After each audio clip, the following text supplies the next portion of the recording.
Imagine living in a house without lights. 24 hours a day, 365 days a year, for 30 or 40 years of your life. In total darkness.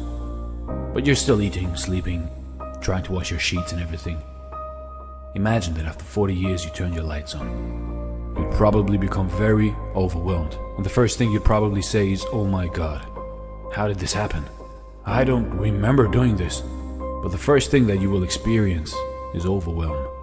Why can't you just be a little more real? Why do you always feel you have to say these things? To be this way? If you want to up the stakes and play a bigger game, the first thing you need to up the stakes is to drop the facade. Stop trying to be something that you're not. Fake it till you make it is almost like carrot and stick motivation. If you want to up the stakes, it's not about faking it anymore. It's about being real, authentic, and genuine, and wearing your heart on your sleeve.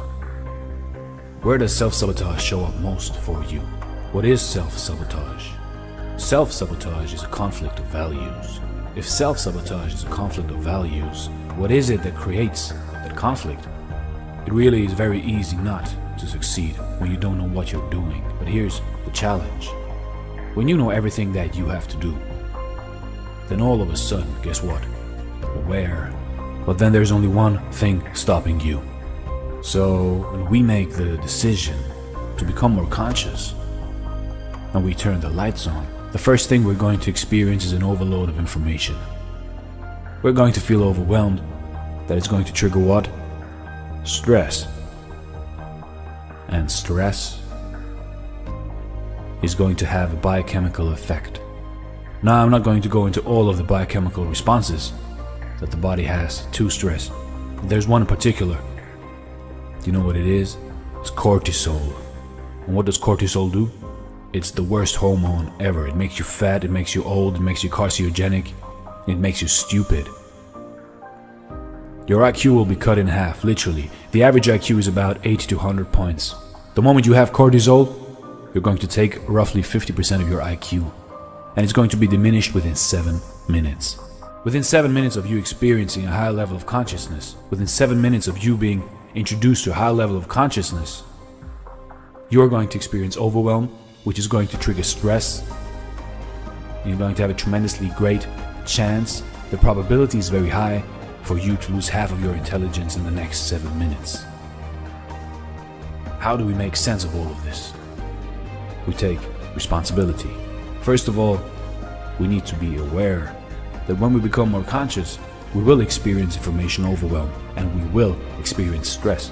In most cases, when we experience the stress as a result of overload, we label, we give the authority, we give the power to someone else in that creation.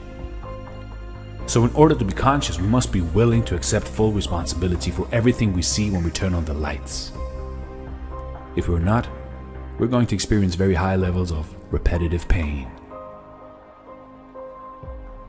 Our goal is to see more, but when we see more, what is the biological response? Overwhelm. What's the biochemical response? Stress. And what is the psychological response? Stupidity. Which then comes back and counters consciousness. So the very thing that we are chasing, in many cases, is the result that lowers.